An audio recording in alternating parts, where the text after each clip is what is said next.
I'd like to call the Tuesday, February 4th, 2025 Island City Council meeting to order. Janice, could you please call roll? Member Atland, Here. member LaFane. Here, Absent. then Councilmember Mitchell, Here. Vice Mayor Maiden. Here. Mayor Rhodes. Here. There's no closed session at this meeting. Will you join me for the Pledge of Allegiance?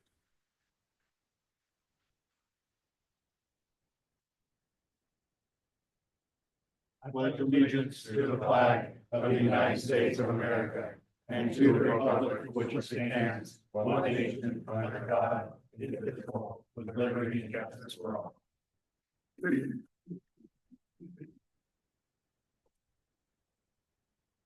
Can I get a approval of the agenda?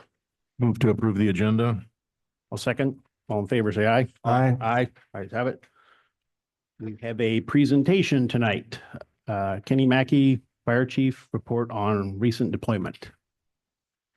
Thank you, Honorable Mayor and Council. First off, I'd like to say I was not able to attend the last council meeting due to my deployment to Southern California, but I was represented by my Assistant Chief and my Division Chief, who did a fantastic job. So I wanted to personally say thank you to you, the council, for approving the purchase of the Wildland engine. The Wildland engine is a great addition to our fleet, and it replaces a very aging engine that served its time, and it's well overdue for replacement. The two individuals are a very critical part of the success of our department. They're constantly looking for new equipment and grant funding to constantly improve our levels of service and quality of life for our community and keeping the cost low to nothing for the city.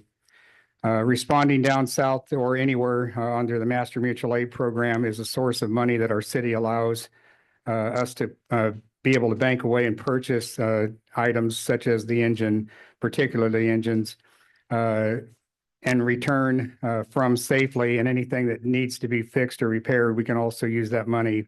This is cost that does not cost the city anything at all and does not come out of our general fund.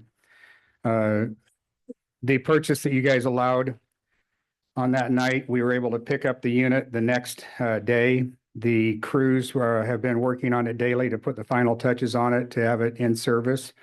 And the very next day, we took delivery of a used 1,500 gallon per minute structure engine from another agency through a long-term cooperative partnership at no cost to the city, along with the equipment that would have far exceeded our budget capabilities. So we're always out there trying to find something to assist the city.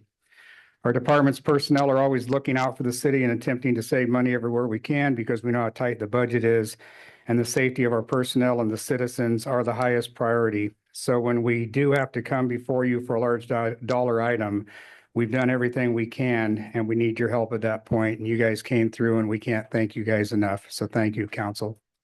You're welcome. Thank you, Ken.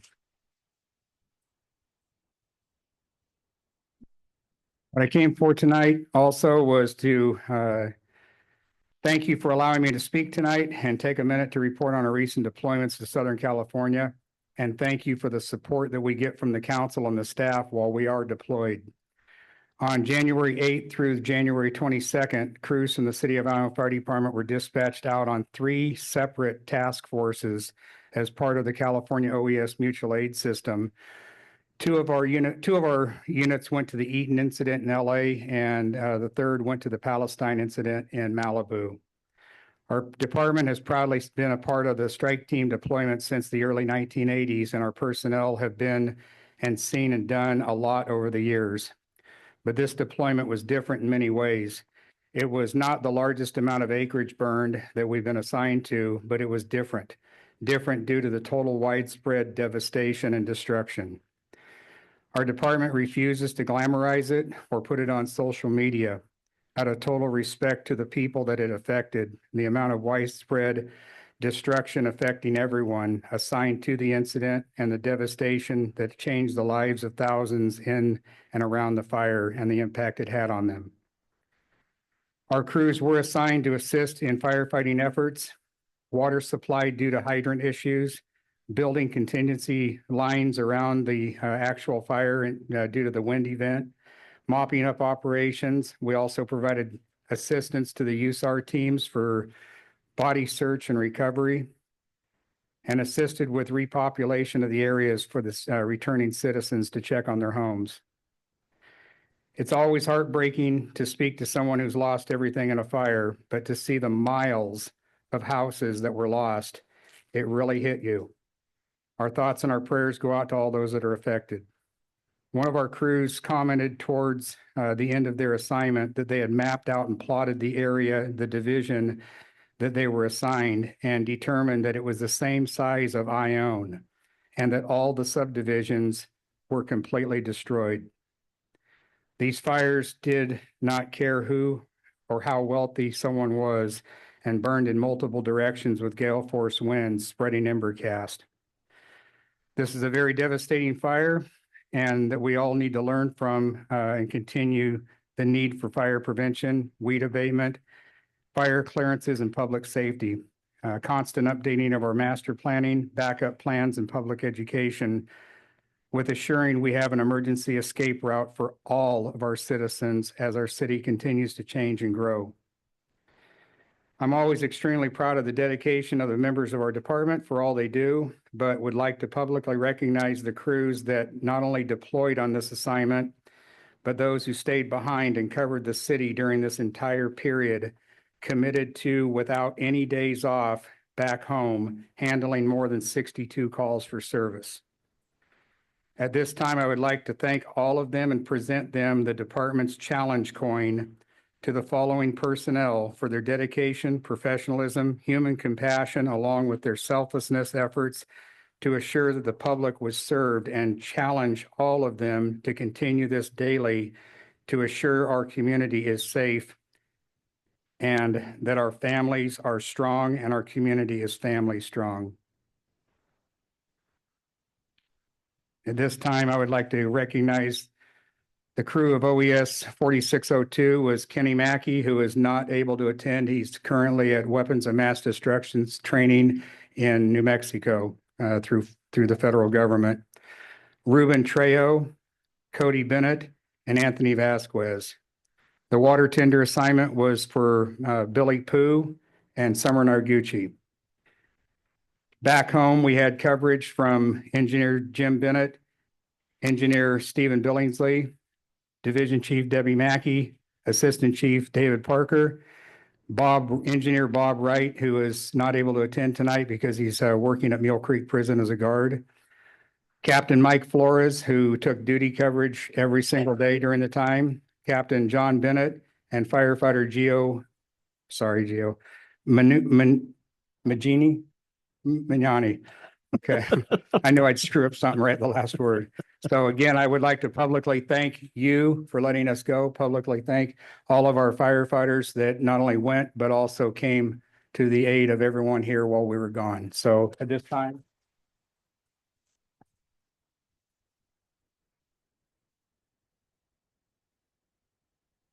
Thank you very much.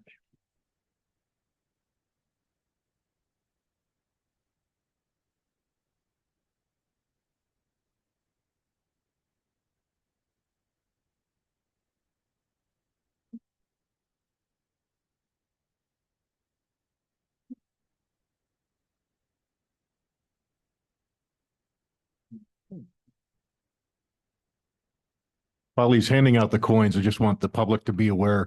The reason we asked Chief Mackey to come today and talk a little bit about his crew, the department, and the current situations that they've been covering was to thank them, because as mentioned in his presentation, you won't see it splashed about.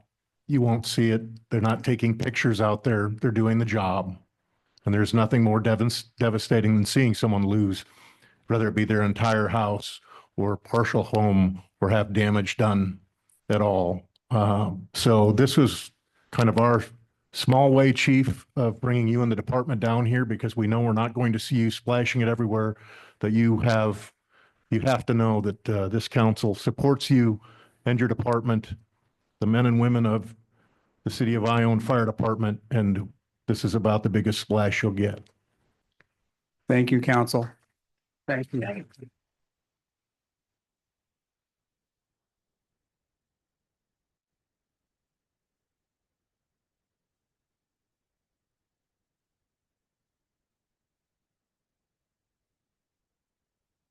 It's an honor to serve the community and it's an honor to be a part of this community. So thank you very, very much, council. Thank you, Ken. Very much.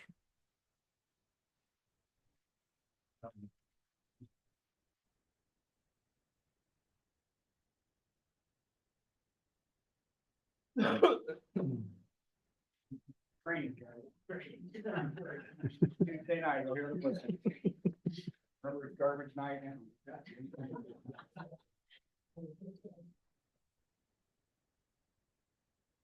All right, we'd like to open up to public comment, items that are not on the agenda. So anyone want to speak on public comments not on the agenda?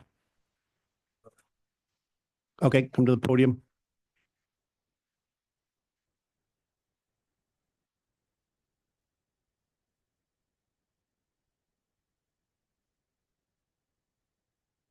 Hello, am I able to give you guys some visuals of what I'm going to be talking about?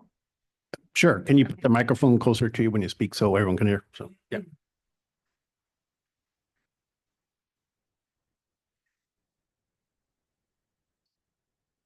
Thank you.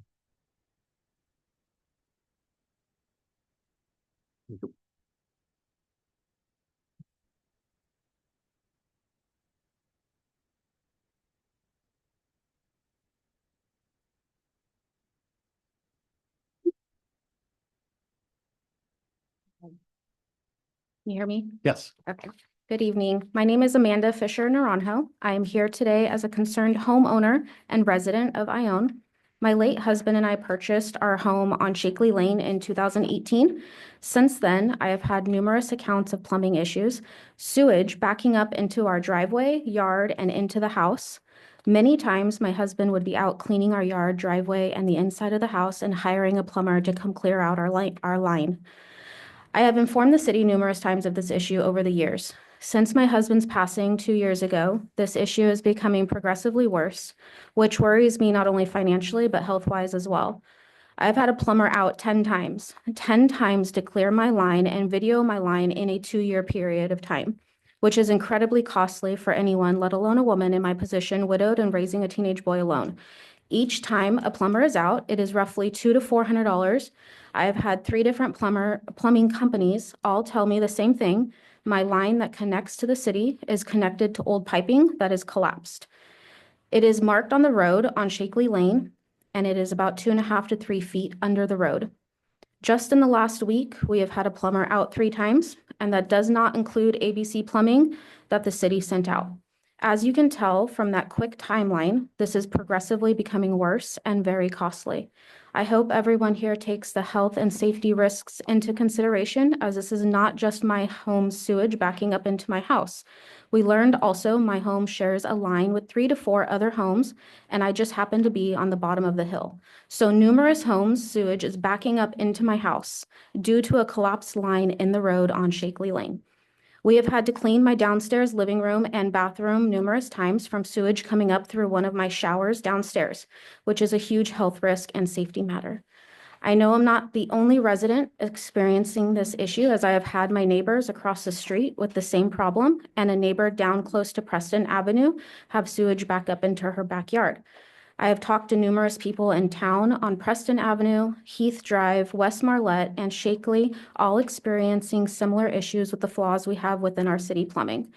This is an extremely costly project, which I know as a homeowner, I have responsibilities to what is on my property.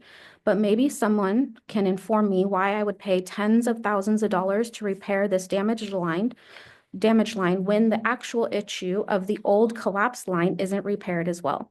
So I have spent thousands of dollars and still have the same problem. I'm requesting that the city make this a priority and have it fixed immediately. I appreciate all your time and thank you, and I trust you will all work on upgrading Ione's plumbing to better serve this community. Thank you. Thank you. Before we move on, I got a question to George. How does multiple homes share a sewer line? This is public comment. We're going to address it Okay. during comments at the end of the meeting. Okay, thanks. Way they kind of follow along. Yesterday, the city got a memorandum from Regional Water from a lady named Carrie Holmes. But anyway, there's a Same, it's basically regarding your recent report that they don't think too much of. I just want to highlight a few parts of that memorandum that they sent you. Section D, the submittal indicates the Castle Oaks Golf Course has an overflow from one of the recycled water holding ponds into Mule Creek. This is an unpermitted discharge and cannot be used as part of the water balance, which is why they're upset. Okay, the submittal also states, in addition, the recycled water remaining in Lake I at the end of the irrigation season is diluted with 1.2 million gallons of potable water. Golf course staff reported that this practice was developed in partnership with the California Department of Health Services to minimize the potential for discharge of recycled water to surface waters. No such practice has been permitted by the Department of Health Service, now the Division of Drinking Water, nor the Central Valley Water Board. It is inaccurate to state that the discharger believed this to be an approved discharge, as a notice of violation was issued for the same discharge on the 28th of January, 2020. And this discharge must cease immediately, highlighted by Ms. Holmes. The water balance shall be updated appropriately. Now, the second page is a memorandum email from Kenny Croyle to Ms. Holmes. And we go to down to section B there, and it says the Ione Tertiary Treatment Plant, also referred to as the Castle Oaks Water Reclamation Facility, or COWRF, currently does not have an approved Title 22 report. Therefore, the current discharge of tertiary effluent to the Castle Oaks Golf Course is not permitted nor consistent with the Central Valley Water Board and the Department of Drinking Water policies. And just kind of absorb that for a while. Let's go down to D. The unpermitted discharge from Lake I to Mule Creek must cease, and the discharger must take necessary steps to permit the discharge or ensure it does not occur in the future. Now, I know there's a lot, and I apologize to you, Mr. Mayor, if you haven't gotten an updated memorandum, because the memo that I got didn't indicate that you got this information yesterday. Forwarded to. Okay, great, wonderful. So anyway, while I'm here, can I respond to any comments or answer any questions? Good luck. Thank you, Jim. Good evening, gentlemen. I was wondering if I could give you each of one of these pamphlets just to give you a visual as we walk through this.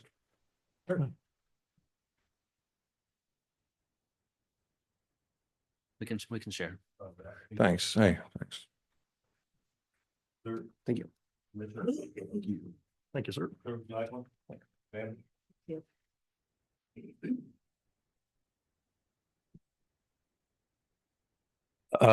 My name is James Marzano. I'm here in support of Miss Fisher Naranjo on Shakely Lane. I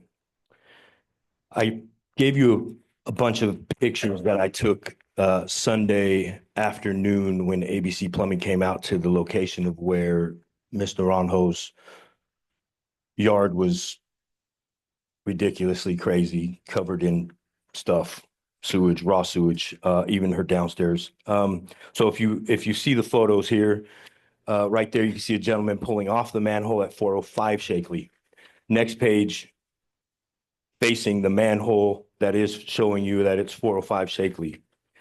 I gave you a wide shot, 405 Shakely, and that same manhole to the right, 413 Shakely, 415 Shakely, 419 Shakely.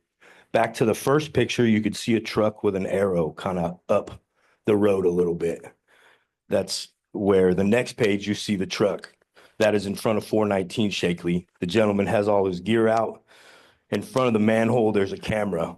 The next page, there's that beautiful camera. He was very descriptive on how expensive that camera was. The next page, you can see the camera in the manhole. By no means am I a contractor or good at math, but that's a lot deeper than 3 feet. A lot deeper than 3 feet. The next page was a piece of mail that was sitting on Miss Naranjo's island in her kitchen. I thought was an amazing illustration to help me. I'm a colors and shapes kind of guy. This illustration shows through Amador Water Agency that to the left of that dotted line clearly states that it's private property. And to the right of that dotted line, it says that it's public space. I thought, oh my gosh, that gives me a visual. Let's pretend that that water line is Ms. Naranjo's sewer line. Let's pretend that that line that's in the middle of the street is the city's main. Let's pretend that the line in between the dotted line and the water main is the inlet.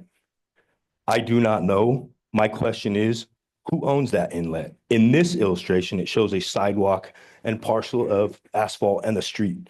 We could pretend it's Shakely Lane. We could pretend it's any other street.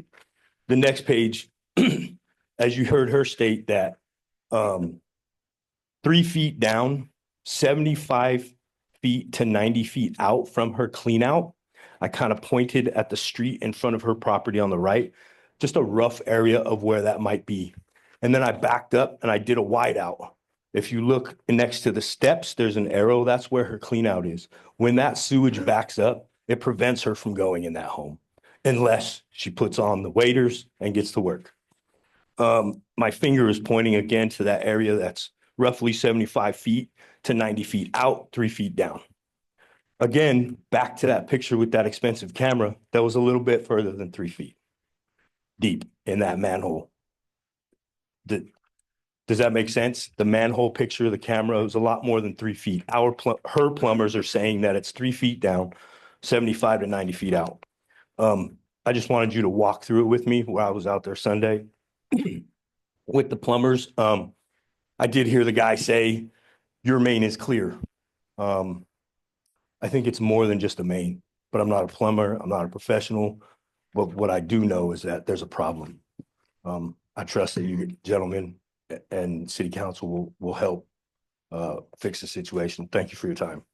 Thank you. Appreciate it. Thank you. Hi, I'm Larry Rhodes. I'd like to comment on what Jim Scully brought out. I think the public needs to know, citizens of Ione, who was in charge that told the staff that they had this permit. I'd like to know who had the staff, and I think everybody, the public has the right to know who is the one that give the staff this false information. And also, 1.2 million gallons, I'd like to know where that water come from. Well, hydrant, did it come from the one at the tertiary plant? And was there a meter on it? And did anybody look at the water agency to see if, because that $10,000 I found on a warrant a long time ago, that's probably what it was, but I can't prove that. I thought it was a 2.2 million gallons that they got for nothing. But I think the public deserves this, to find out who did this discharge when they didn't have a permit and lied about it. I just think it should be brought out. And I'd like to know where the water come from, what hydrant. Thank you. Appreciate it. Thank you. Any other public comment?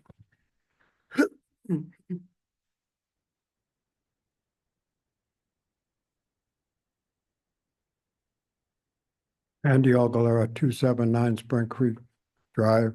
I feel sorry for the lady because she can't have a plumber go dig that street up without her getting permits and everything, and then it cost her a fortune. So I think the city should call, I know one guy that could probably fix it, Louis Yeager. I wish you guys would take care of it because we do pay extra money for repair, I think, on our sewer bill every month. Okay. Another question. What time is the special meeting on the golf course tomorrow night? I don't, 3, 4, is it 5 o'clock? It has been moved to 5 o'clock. Okay, 5 o'clock, okay. I hope tomorrow you guys finish this, get it over with. Because everybody, most of the old people that come to the meetings and everything, we all know you don't have the money to buy it. And we know that a city can't run a golf course. Because if you run a golf course, if you hire somebody, then you got to pay them city wages and all that good stuff, insurance. So I hope tomorrow you guys end it. Because this has been going on long enough. Everybody over Castle Oaks is all upset and everything. We're either gonna just say that we don't have the money to buy it. There's nothing to be ashamed of. I know you don't have the money. Because I come to all the meetings, everyone I can make, and we know what the finances are. A lot of people don't come and they don't know. They think the money grows on trees, but it doesn't in Ione. And another thing, I would like an update. I was sick that meeting. I think it was in October, November, somewhere. that some lady come up here and she wanted to know if the lady that run the horse arena ever paid the money that she owed. And the last I heard is the city was looking into it and we haven't heard anything about it. I would like most people would like an update if she either owes the money or she don't. And if she owes it, she should make an arrangement to make payment. If she doesn't owe it, fine. But let's get that behind us. And I feel sorry for the city because the tertiary plant needs a lot of work and it's going to cost a lot of money. And I hope we have the money to pay for it. And good luck on everything. But like I said, tomorrow, end this golf course stuff. You're either going to buy it, you can't buy it, you don't have the money, so just end it. And let them, the people that own it, deal with the people that want to buy it. I heard down the little grapevine, there's a couple of people that are interested in buying it. So city can just say goodbye. We're not going to deal with them anymore. Thank you. So make everybody happy. But I hope tomorrow you guys could hire Louis Yeager to go fix that sewer for her. Because that's terrible. I can't believe that the city of Ione would let that happen. We never did before. Let's do something about it tomorrow. It's gone on how many times? Quite a few, you know, and she's, you know, money doesn't grow on trees anymore. So you guys should have a little special meeting on the sewer and get it done. Thank you. Thank you, Andy. Any other public comment?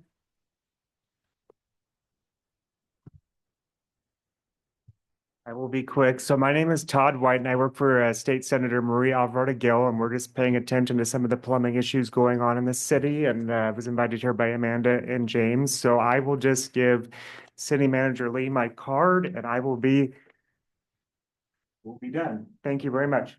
Thank you. Thank you, Todd. Any other public comment?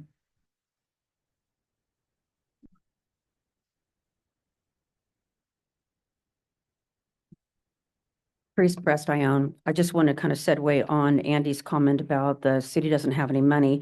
I think we don't know what money the city has because there hasn't been an audit for 3 years and the financials have not been made. So we don't know if the city has the money or not. But I do agree that we need to get off the pot and either get that golf course sold to someone else who's interested in, or if the city can't buy it. But if the golf course, I know the people who come to these meetings don't care about the golf course. They don't live on the golf course. They don't participate in the golf course, but the golf course is a tax revenue for the city. And our property values will suffer 17 to 25%. I've done a study and I've looked in through the state of California on golf courses that close and what happens to that land. And I don't think it's fair for those of us who moved here for the golf course because of what the golf course represented and the aesthetics of the golf course, and mostly for the city to have some revenue from the course. So if the city needs to open up their books, I've asked for a copy of, done a public records request. I'm an auditor by trade. I have an auditor who is a 20-year veteran of the the county of Sacramento, who's done some work for Ione in the past, trying to get their books together. And she's more than willing to take a look at where the money has gone. We want to see where the unrestricted funds are, and we want to see where the restricted funds are.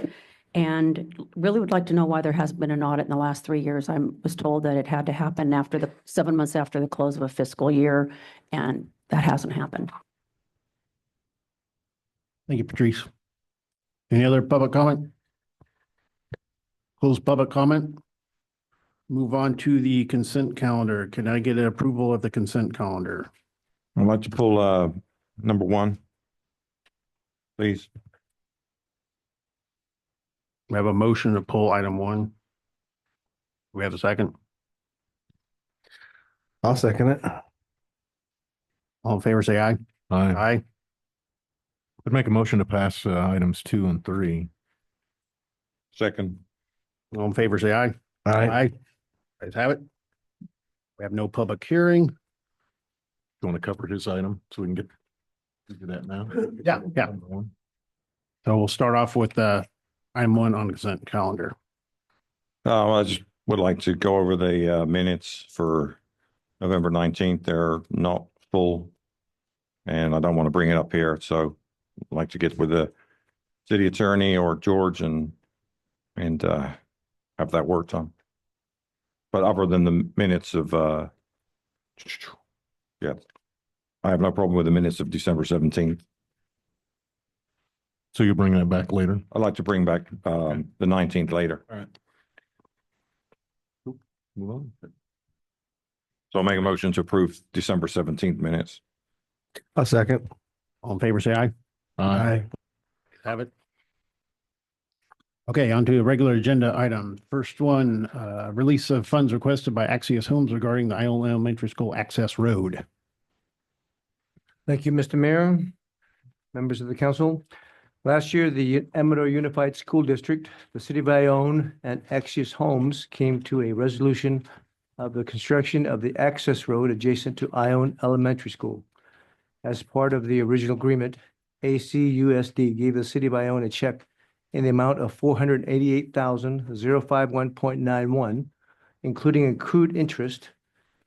The original amount of $380,000 was given to ACUSD by the original developers of Wildflower Ryland Homes. Axios Homes has completed 72% of the access road and is now requesting reimbursement of $350,000 of the $488,000 of the funds currently held by the City of Ione. I recommend approval, and if you have any questions for Mr. Borge, he's here. Maybe Mr. Borge, you come up and kind of give him an update on the construction of the access road.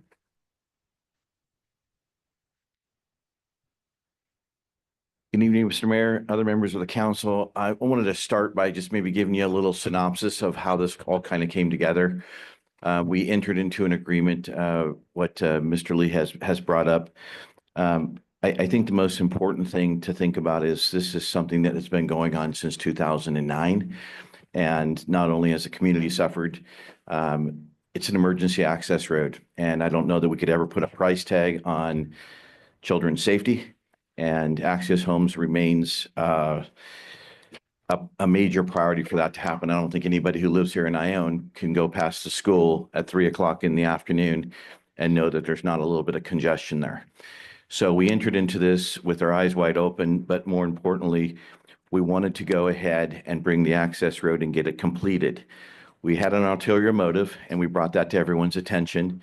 Both Gold Village with 79 lots as well as our remaining 22 lots in the back part of our unit number 1, which is the one that we're improving now, needed a sewer line. So we made an agreement with the school district to go ahead and bring the sewer line under the access road all the way through, all the way out the school property and over to South Ione Road. The access road was estimated to cost the school district about $2 million. And we said we would go ahead and build the road as long as they granted an easement to the city. And at the end of the project, we would have everything installed. We're going to grant the sewer over to the city. And we were going to allow them to go ahead and use 3 buses in the morning and 4 buses in the afternoon and take the bus traffic out of the front of the school. And during the construction, when we first started in the summer of 2024, we went ahead and graded off the old Watson parcel and created a parking lot for the school. Holds 70 cars. Now all the teachers can actually park and not have to worry about their cars bottoming out in the other parking lots that were there. We fixed the grading, we fixed the drainage, and I think we've done everything we were supposed to do.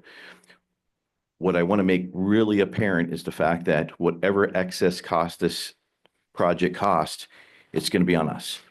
There's no cost to city. There's no financial impact to the city. Ryland Homes gave $388,000. It grew to $488,000. I said I would do the complete project for $488,000 as long as it could be done and we can enjoy some economies of scale when we had equipment out there and so forth and so on. To date, we've spent $722,576 to be exact. We have everything installed. Pavement is installed all the way throughout the school. We will wait until we do our final lift, our rocking and final grade and our asphalt when we end the project. Really what we're asking for is we can wait for the rain to stop and we can go ahead and put our last touches on the subdivision. We have 5 more days left of water. We would be grading, rocking on the subdivision, and I think that we'd probably go ahead and asphalt out somewhere probably in March. And at the same time, we would complete the school. We're not asking for any more money until the project's 100% done. And Mr. Lee and I are working together along with the police chief and the fire chief to make sure that we can get this mission accomplished. So we can know that if there is an emergency at the school, we can go ahead and have access, an alternate access, that the road will only be used by emergency vehicles and the school buses for the city. So we're asking for a progress payment because we've already outlaid a substantial amount of money. And I think that that's a reasonable request, being that we'll be finished here in about another 3 months. Thank you. And we appreciate all you do. You're one of the developers that I appreciate. Thank you, Mr. Mayor. Any questions from council? None from me. Thank you, Ms. Borge. Thank you, Ms. Borge. Thank you. Thank you. We'll open up to public comment.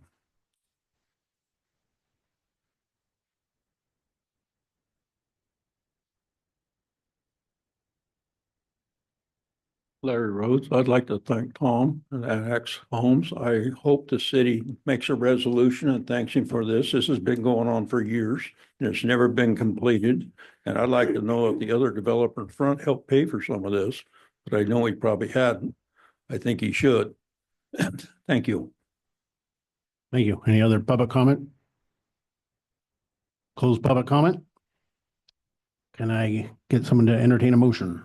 I'll make a motion to release the funds requested by Axios Homes regarding Ione Elementary School Access Road. Second. We got a first and a second. All in favor, say aye. Aye. Ayes have it. Moving on to item 2 on the regular agenda, approval of basketball courts at Prairie Oil Park and necessary budget appropriation. Miss Selena Mitchell will be giving a report on that. Hello, Selena with Parks and Rec, City of Ione.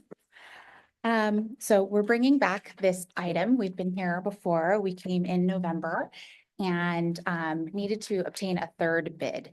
So basically, several years ago, Mule Creek Prison donated $20,000 and change to the city for the purpose of building a basketball court at Perry Earl Park in the vacant lot next to it for that side of town. We have not to date built the basketball courts, so we would like to get that done. I presented to Parks and Rec Commission and was approved a bid from All Sport America. And that bid was all encompassing, $106,500. That included a concrete court. All Sport America is a design build sports complex company. So that bid included everything, including a concrete court, as well as an epoxy top coat with all the lines painted in epoxied. It included sidewalk, taking the park through the lot over to the adjacent sidewalk at the residence. There's about a 100-foot strip that's missing. So it included the sidewalk to complete that. It included all the grading and that sort of thing. The fencing bid was separate, and the landscaping bid to clear the lot with the brush and all of that, so that you had a visual sight line from the park to the basketball court was also separate. So all encompassing, that original bid was $106,500. That was one of 2 bids that were received at that time. That was the lower bid. So bringing it to council, council requested that we obtain a third bid. So we took it back out to bid and got a third bid from Herzig, John Herzig. And that total bid is $60,841. So we're looking at over a $45,000 savings with the newest bid. The difference with this bid is that the court would be done in an asphalt pavement rather than a concrete. There will not be an epoxy top coating, but there will be painted lines and everything for the kids to play.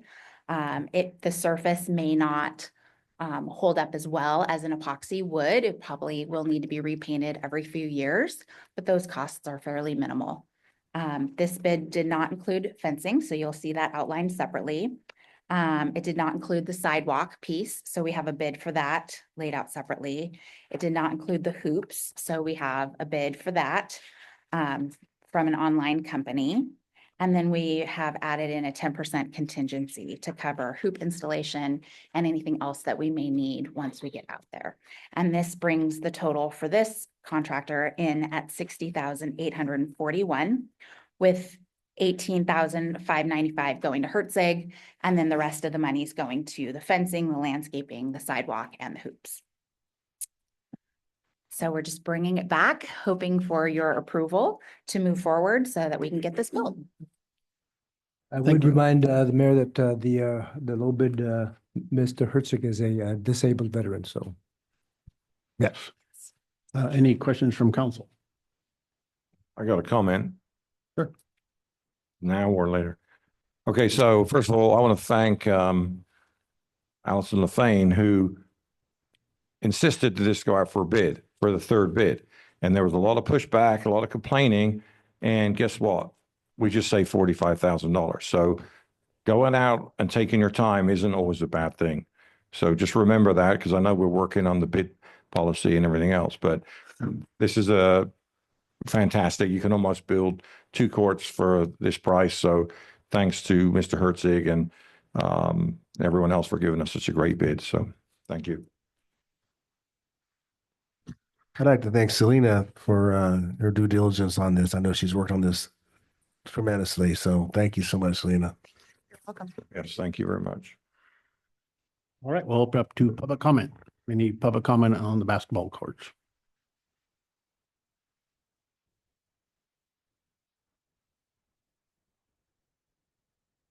I just say this is local people that bid on this, and it wasn't a guy from Timbuktu. And also, Mr. Herzig is a veteran, which I am, but I'm not disabled. He's a disabled veteran. I'd just like people to know that. Thank you. Thank you. Any other public comment? Close public comment. Someone want to make a motion? I'll make the motion to approve the funding of the new basketball court. I will second. We have a first and a second. All in favor, say aye. Aye.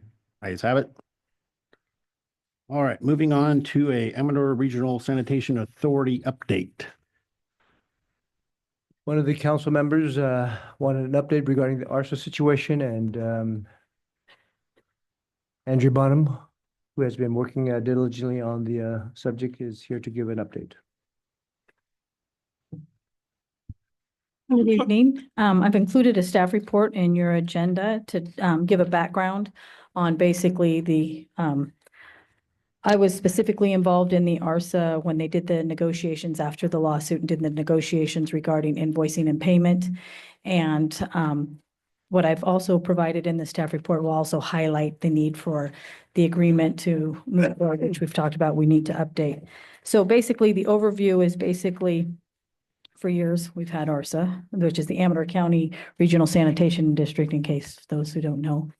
And it's the water that comes down and through the tertiary plant. We take CDCR and Sutter Creek / ARSA.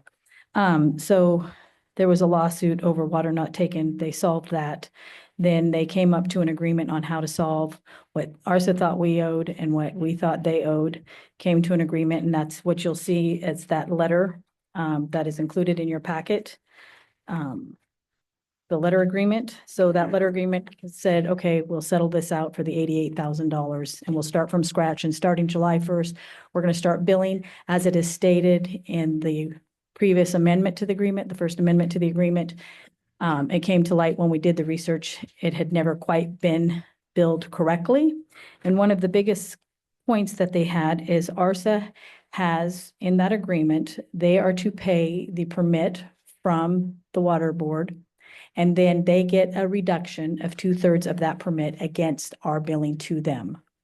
So there was confusion on how that was happening, or they thought we should pay the whole thing. So that was part of the agreement. So we came out, we're back down to the 2/3. But what's really important for you guys to get out of this report is as that permit goes up every year, that means their credit goes up every year. So the payment into the system is going down every year. So if you look at C on your staff report. It says basically that ARSA, the total, let me get, sorry, I'm at the wrong page.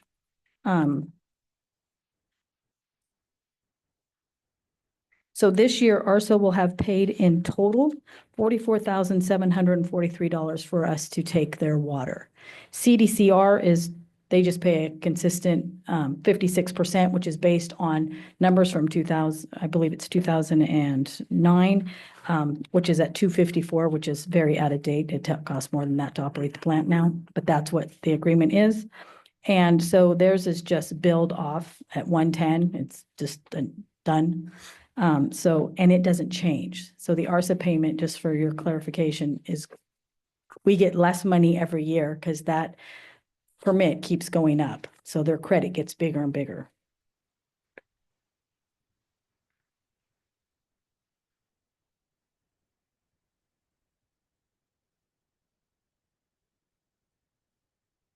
Any questions? I just have some comments. And I did a breakdown of the payment. We billed them the first quarter, starting in July 1st after the new agreement was made. They paid it immediately. We sent the one again at the end of December.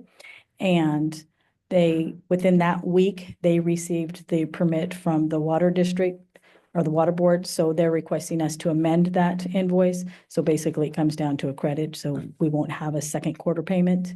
And then we also didn't take the full acreage footage. So they also get a credit for acreage footage not taken. Any comments or questions from council? I got a couple of comments. First of all, thank you, Andrea. Worked on this last year quite hard, more than quite, I would think. All right. And so what was apparent out of this was that with that permit. So the permit, we were being double paying for the permit. We gave ARSA a reduction in the total fee, and they were also sending us an invoice for the permit. So that was about $140,000, which we finally got them to agree was an incorrect charge, and so they dropped that. This agreement is a terrible agreement, which we tried to have a new one, but it didn't work out that way. So the council did try to have a new agreement. It's shocking that they paid $45,000 for the whole year. Golf course paid 70, CDCR paid, it wasn't on there, but 180 or something. And then, people wonder why the tertiary plant's in deficit, and that's why it's not being fully paid for by the people that were supposed to pay for it. Anyway, question is, why didn't we, I'm kind of not happy about the refund for a couple of reasons. Number one is, The refund? What do you mean? well, we didn't take the full 300. Oh, So okay. they're saying we got to pay them $11,000. Yep, correct. That is based on that agreement that was signed, that you have a copy of it. It's set in the first implementation and mediation settlement agreement that you guys have signed in, I think it's 2016. Yeah, I realize that. Just want to know why we didn't take it, but according to all of the numbers provided by ARSA until they stopped providing these numbers, it looks to me that in September of last year, they were out of order. They were down to 30 acre feet in Preston and a little bit more than that in Henderson, which means they're out of order. So to charge us for water that, perhaps they couldn't have sent us, So it doesn't that was sit addressed. well. I reached out to Tom and Mason because that is basically, we had that terminology specified in this letter agreement to settle the outstanding invoices. That was one of ION's sticking points, is it had to state it was water that was available, not taken. So I can't speak to why it wasn't taken. That would be something to Justin, but I did verify that they did have water available and we had an issue, so we did not take that acre footage. And it also states in that 2016 agreement what the calculation is when we don't take the water. Thank you. Any other comments from council? Council, do we have to open up to public comment? Okay. Open up to public comment.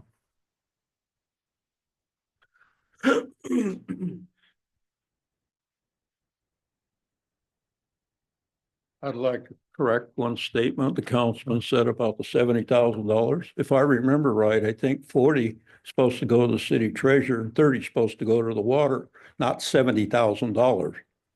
And I'd like to know, you people don't know, we aren't hooked up to it. We're subsidizing this tertiary plant last year, about 110,000. I heard this year. Since 2015, it's about $1.2 million. But we are not hooked up to it. I'd like you people to know that. That's totally against 218. You're supposed to be hooked up to it. Nobody brings this up, and it burns the heck out of me. I think it's terrible. City could be sued over this big time. And I don't like people saying it's $70,000 because it's 30 or 40, one of the two. One's supposed to go to the general fund, the other's supposed to go to run the tertiary plant. It's not $70,000. Thank you. Any other public comment? We'll close public comment. There's no action on this item, correct? All right, moving on to item 4, consideration and discussion of new policy for audio/video recordings of closed session meetings. Yes, can you hear me all right? Yep. Couple meetings ago, we had a preliminary discussion on exploring the idea of a new policy for closed session, which would involve audio and video recordings. Closed sessions, as most of the council is familiar with, Mr. Maida, specifically authorized topics can only be discussed in closed sessions: litigation, real estate negotiations, labor negotiations. It's strictly confidential and protected. All information shared in closed session can only be disclosed if authorized by a majority of the council.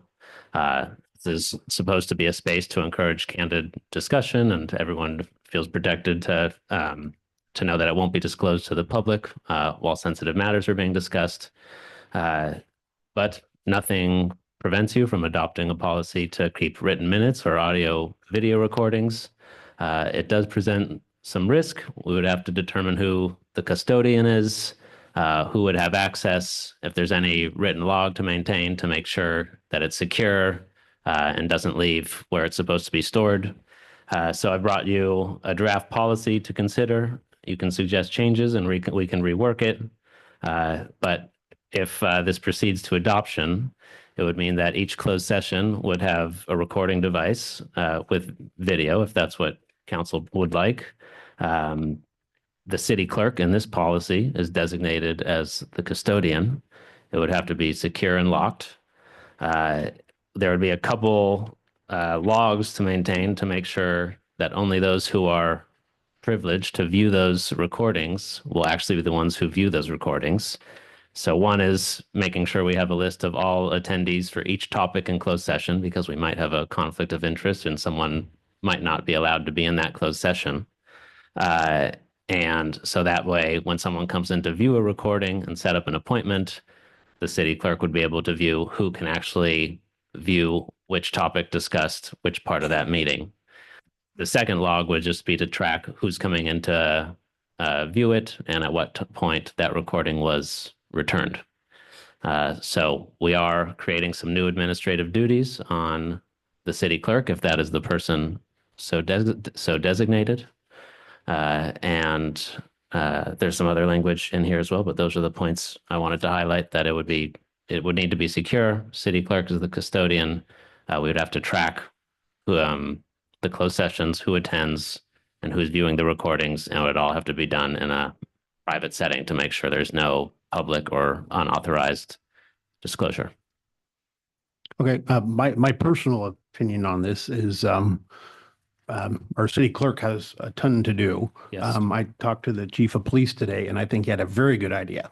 They wear a thing called the body cam, and those body cams, we could get an extra body cam, and that could be the recording device. And no one can access that, period, except the chief of police. It goes into if you would like to kind of explain your idea. So we had talked earlier today, and so what I mentioned was our body camera system's LensLock. It's a cloud-based evidence system. And so what happens is when my officers are out in the field, they use their body cameras. It gets put on a dock afterwards, uploaded to a secured server. It keeps a evidence log, it keeps a view log, and actually logs anytime it's accessed. I mentioned to Mayor Rhodes that something like that would be a good idea for this, because of the fact that it's all logged and we can restrict access to where nobody has access. You have to have, like, particular people can only access it. So it was just an idea I floated by him when he asked about what would be the easiest way. I did anticipate the suggestion of police chief possibly being the custodian.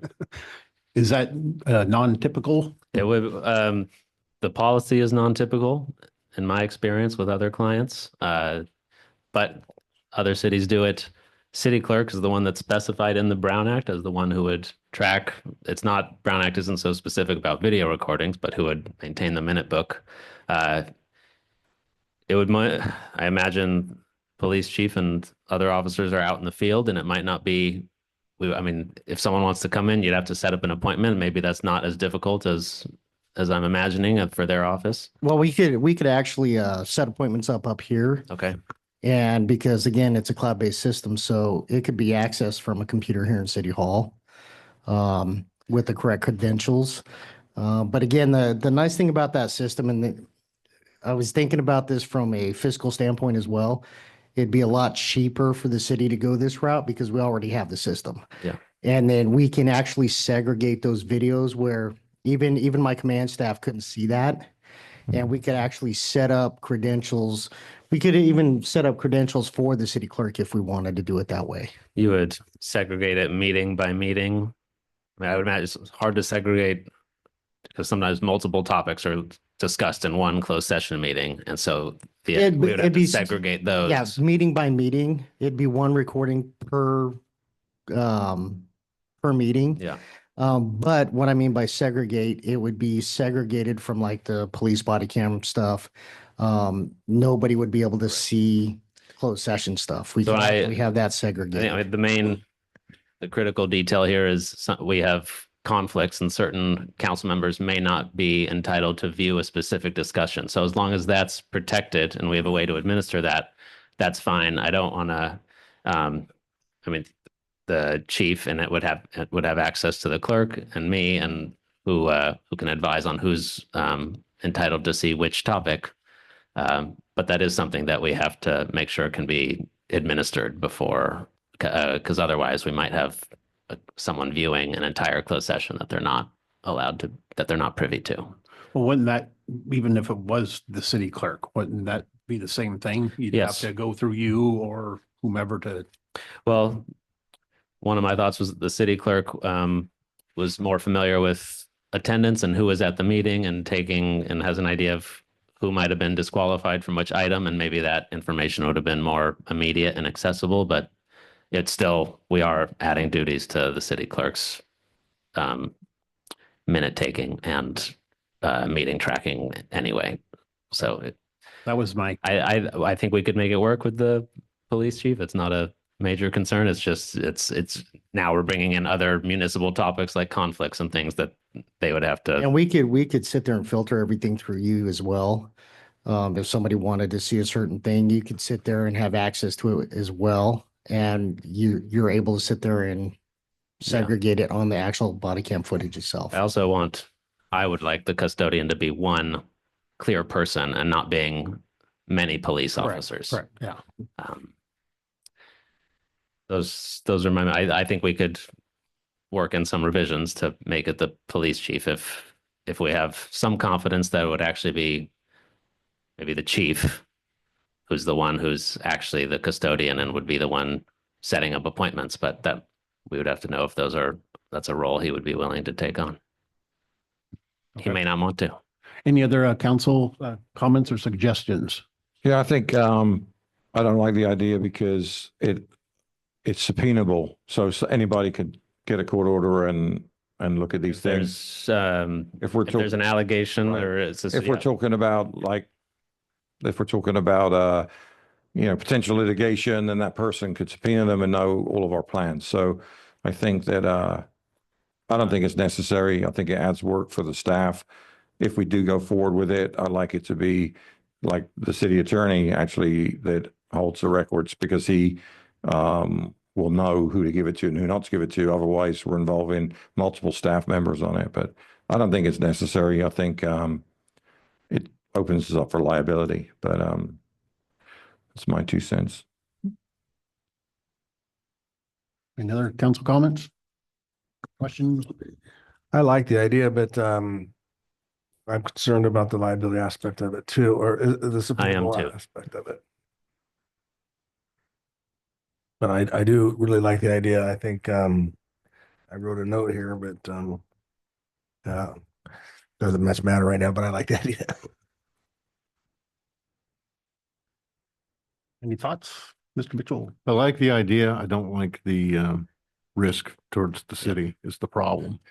It just, the risk is, I mean, several points is more potential for an unauthorized disclosure because we have to track who can view it, and just the more responsibilities and more records you have, the more risk that something's going to get out to someone who's not allowed to see it. And it puts the person who's in charge of the record at risk of being investigated for leaking it to someone who. So why is this so complicated when almost every other city does this? I think it's feasible, but it has some risk. What percentage, what percentage of cities do this? I can only speak to my firm's clients, and I don't think any one of them does, but that some could, but it's not common among our group of municipal clients. Okay. But I understand it's more common in Amador County municipalities, I think perhaps. the county does it, but that's it. I mean, the cities do it. No, it can certainly be done. It's just it's really what the council would like to do. But it does come with some risk. But something bad would have to happen for that risk to actually happen. Yeah. Okay. All right. With that said, I'll open up to public comment. Any public comment on this?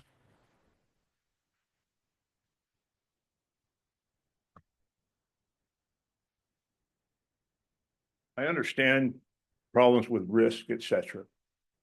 But there's a surefire way to beat that every time. Number one, tell the truth. Number two, obey the friggin' law. It's real simple. And if you're afraid of a camera, then there's a problem. And I'm afraid, I'm kind of disappointed that that council member is gone. First thing out of her mouth, yeah, the word evidence. Evidence is only a concern to somebody who's involved in criminal activity or very heinous civil activity. So if you mind your P's and Q's and tell the truth, whether you're on camera doesn't make any difference at all. Thank you. Thank you, Jim. Any other public comment?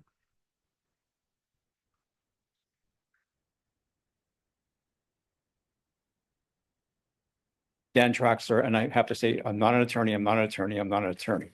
Say it 3 times, you're okay. But doesn't a subpoena have to be subject to a lawsuit in order to submit a subpoena for that type of information? That's my question. Don't have to comment on it, but that would be, even though I'm not an attorney, that would be my understanding. There would have to be a civil action or a criminal action in order to do a subpoena to get information. We see this all the time on everywhere. Thank you, Dan. The mayor wants me to respond. That's fine. You want him to respond? You can. Sure. Yeah. Respond if you. It has to be an authorized, allowable subpoena. They can't just come to you, and they arise from some specific type of authority. But so it's not like just we receive a subpoena and it's automatically subject to disclosure. It would have to be rooted in something that's allowed to see it. But it's really,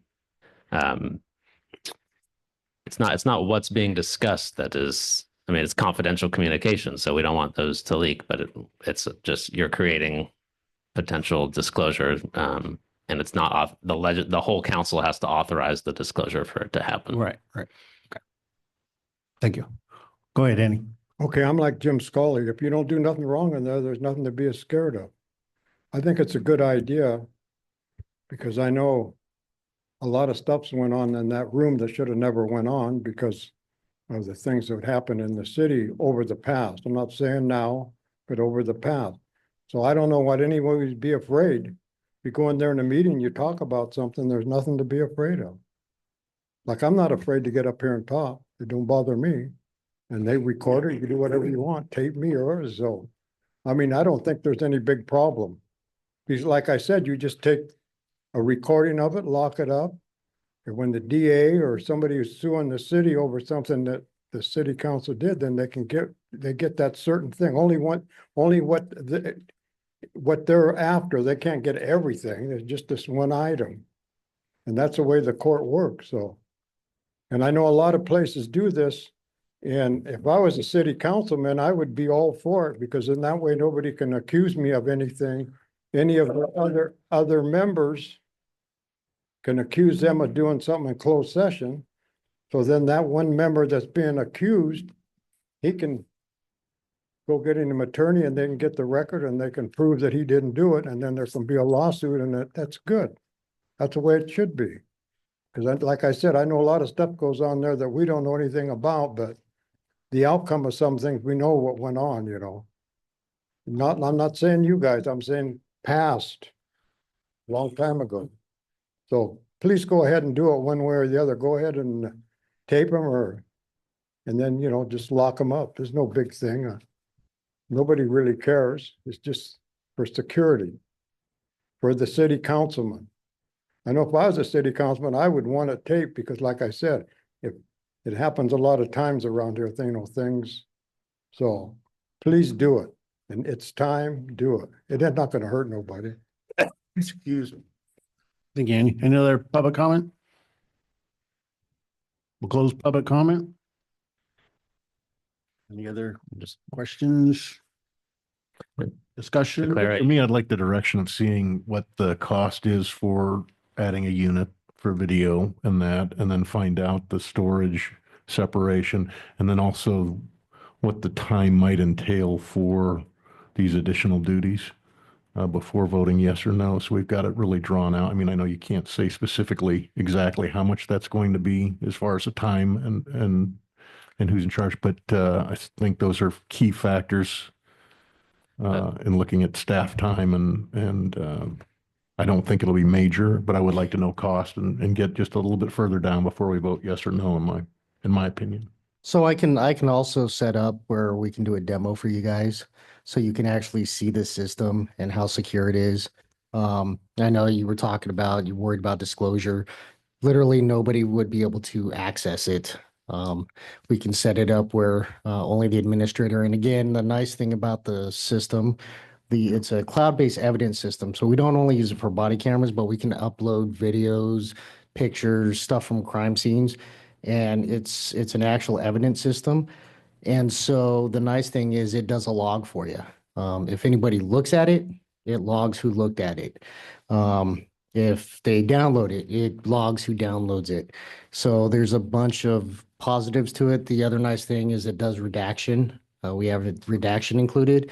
So if there was a subpoena for a specific section, the rest of the media or the other items could be redacted, potentially be redacted from that video before it was released. So, but I can set up a demo for you. I'd just like to see a demo then. Would you like to table it to the next meeting? Yeah, I just want to say that I have no problem being recorded whatsoever. That doesn't concern me at all. I mean, I try to live my life like I'm being recorded. So that's not my concern. And when I say about liability, I just want to mention I worry about liability towards the city. I could care less about myself. That's my only concern. I like the idea from the standpoint, I'm one of the ones that brought this up, is that I just think maybe it gives a little, it makes the closed session meetings really get to the point. And makes things concise. I think people maybe act a little more professional when they're being recorded. Maybe a little less hostility, maybe, you know, those kind of things. Accusations, more diplomatic, at least work together. People have a tendency to have a little different attitude when they're being recorded or being videoed.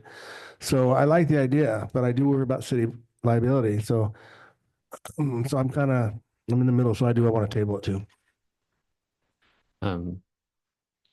So I think I have enough instruction from council to bring it back with some changes and some more information about impacts to staff and process.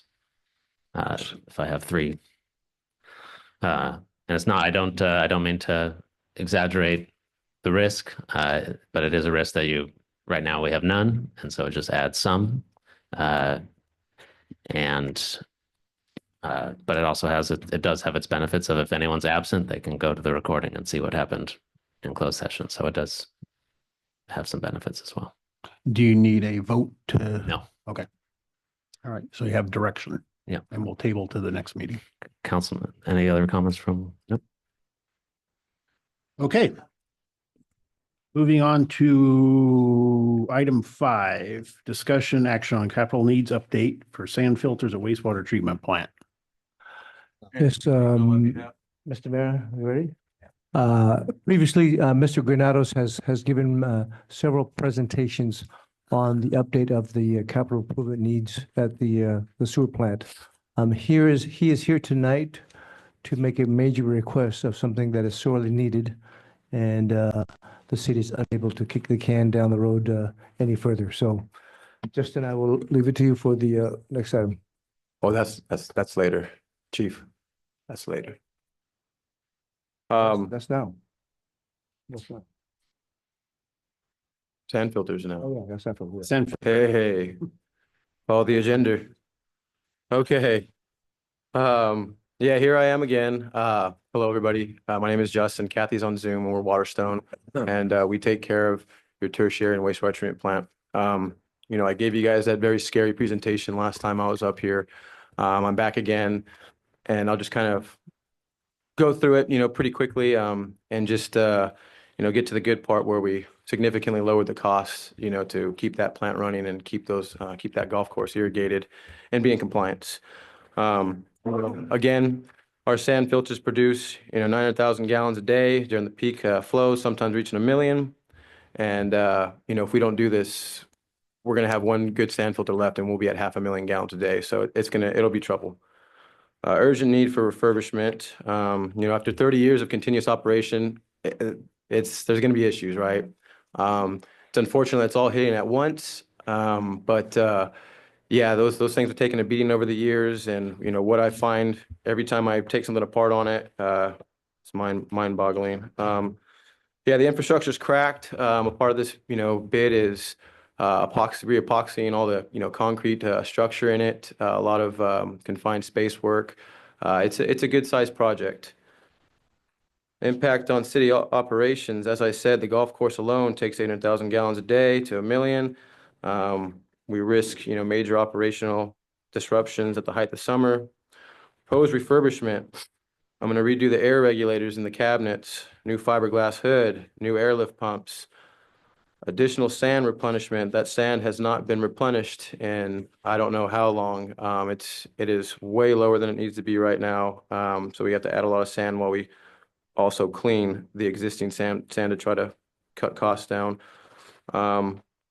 Funding requests. I'm requesting funding from you guys. Last time I came in here, like I said, the number was substantially higher. I'm requesting to do a total refurbishment on it, and with proper maintenance and care, it'll last us easily another 20 years if we, you know, keep up on it and don't let it go for years at a time. And before you is my quote. Any questions on what I've said so far or the quote? The original quote, if I remember right, from someone else was almost $3 million. Is that correct? Yeah, so $3 million to redo the sand filters. That is a conglomerate of quotes over the years. Yeah, so we've taken that cost and dropped it down. And those quotes were all taken, you know, pre-pandemic. So you gotta, just like Mr. Lee said, kicking the can down the road, it's just going to get more and more expensive, I think Councilmember Etland said that too before. Yes, okay. Just making sure for the record. And just so the audience, Thank you for remembering. Yes, no problem. and just so the audience knows that the figure is 600,000 600,000 from 3 million. from 3 million. Stacy, let me I'm know gonna when I get, can talk. Yeah, I'm gonna stink Janice? every day, that's for sure. It's pretty nasty down there. It's the bog of eternal stench if you've ever seen the labyrinth. Okay. Yeah, any questions for me? Any questions, comments from council? I got a comment. Yes. Question. Comment.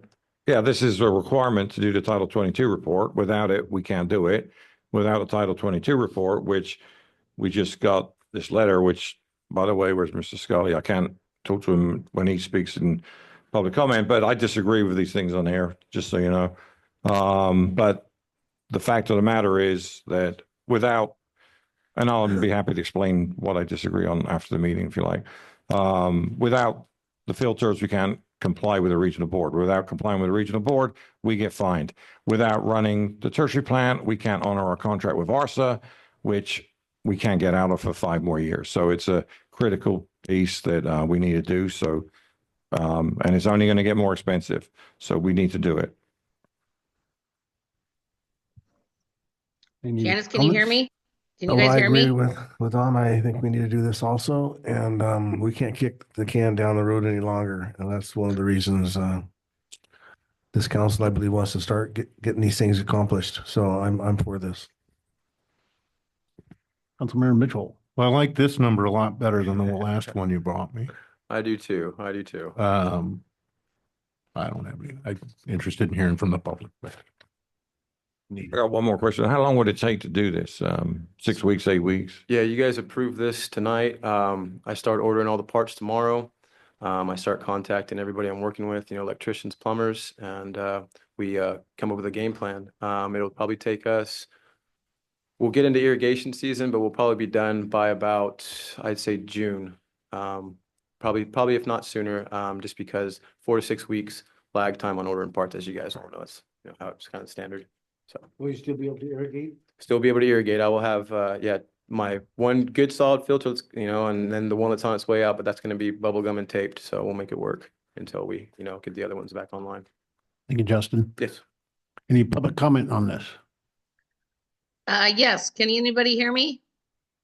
Janice?